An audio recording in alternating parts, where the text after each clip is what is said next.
I think the worst part of today so far is that we're out of creamer and we're also out of milk. I don't know how a dairy farmer runs out of milk, but here we are. So I put fluff in my coffee because I can't have my coffee without cream. Not ideal. I'll tell you, that is not ideal.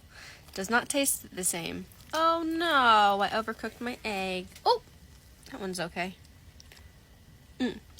We have Tuscan garlic toast from Wegmans, 2 over medium eggs, and then a donut.